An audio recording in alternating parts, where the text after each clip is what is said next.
자기소개 부탁드립니다. 네. 저는 그 트루맨 남성의원 강남점에 있는 대표원장 양기훈입니다. 받았던 수술이 어떤 수술인지 혹시 간단하게 설명해 주시면 안 될까요? 네. 여성형 유방증이라는 수술인데요. 남자의 가슴이 여자 가슴처럼 봉긋하게 되어 있는 상태. 이거를 이제 그 비정상적으로 유선 조직이 증식되어 있는 상태일 경우에 이거를 제거하는 수술을 받으신 거예요. 저희 같은 경우 괴미지 않죠? 네.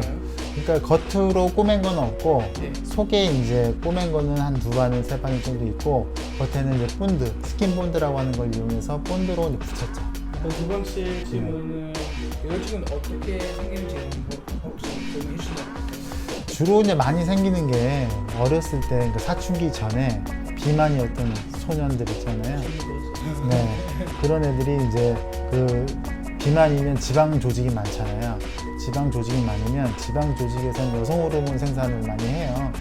그러니까 사춘기가 오기 전에 남성 호르몬 수치가 높지 않잖아요. 사춘기가 가지 않았으니까. 그 상태에서 비만이면 그 지방 조직에서 나오는 여성 호르몬 때문에 유선 조직의 증식을 자극받아요. 그래서 비정상적으로 유선 조직이 증식이 돼요.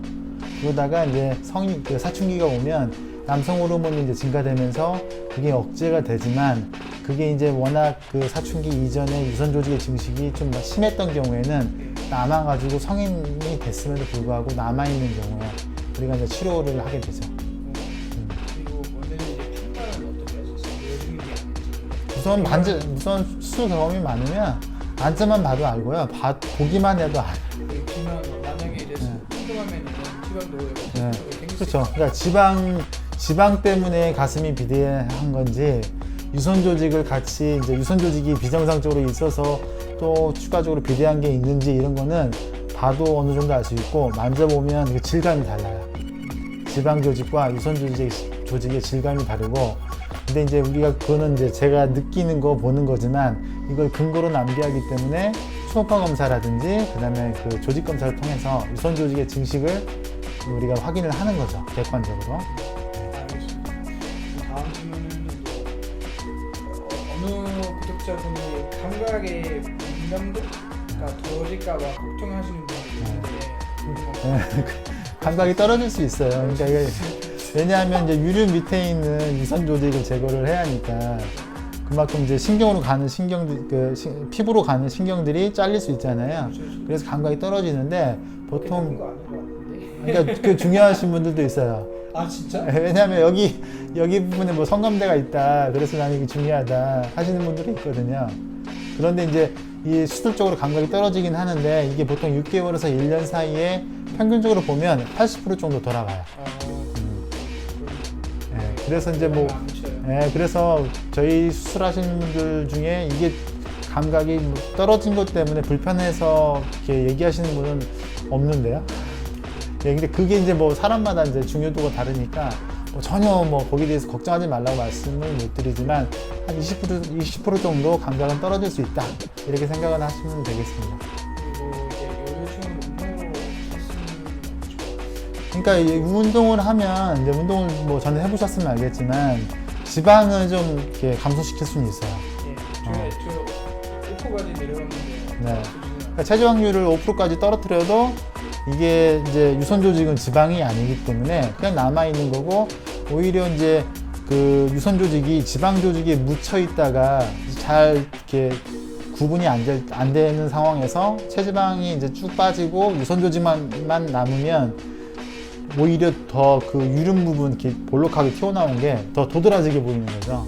수술하기 전에 체지방률이 높아도 상관없나요? 그렇죠. 그거는 이제 아까 말씀드렸는데 어차피 이제 운동을 해서 뺄 부분은 수술 전에도 뺄 수도 있고 수술 후에도 뺄 수도 있고 그런 거지만 어차피 유선 조직은 운동을 한다고 해서 빠지는 거나 다이어트에서 빠지는 게 아니기 때문에 수술 전에 그거를 다이어트를 하고 수술해야 한다 하지 않고 수술해야 한다 이런 건 없고요. 본인이 그것 때문에 지금 스트레스를 많이 받고 그것 때문에 통증이 있다든지 그렇다 그러면 수술 받으시면 되고 보통 유선 조직만 제거하는 건 아니에요. 그렇지만 지방이 이제 많으신 분들은 지방흡입도 같이 하게 되어 있습니다. 그래야지 이제 전체적인 모양을 만들 수 있으니까. 네. 저희 구독자분들이 저희 친구 구독자분들이 운동 좋아하잖아요. 네. 그래서 이런 친구도 있었어요. 수술하고 이제 다시 운동하려면 얼마나 시간이 필요하냐는 예. 보통 우리가 뭐 이제 해보셨으면 알겠지만 보통 2주 정도는 그냥 안정 조치를 하라고 말씀을 드리고요. 왜냐하면 이제 그 지방도 제거됐고 유선 조직도 제거됐기 때문에 그 안쪽 공간이 닫혀야 하거든요. 암울해야 하거든요. 그러면 이 압박복을 입어서 여기를 이렇게 공간을 없애줘야 돼요. 그래서 많은 활동을 하는 건 좋지는 않으세요. 그래서 2주 정도, 네, 그렇죠. 그래서 2주 정도는 그냥 안정 조치를 하신다고 보시면 되고, 그냥 일상생활 정도 너무 일을 많이 하거나 운동을 많이 하시면 안 되고, 그냥 편하게 일상생활 정도 하는 정도 하시면 되고, 2주 후부터 스트레칭 이런 걸 해서 이제 운동을 할 수 있는 이제 조건을 좀 만들어 주시고, 그래서 한 달, 수술하고 나서 한 달째부터 웨이트를 조금 단계적으로 이제 시작을 하는 그런 식으로 보통을 진행을 합니다. 네. 마지막으로 부작용은 없나요?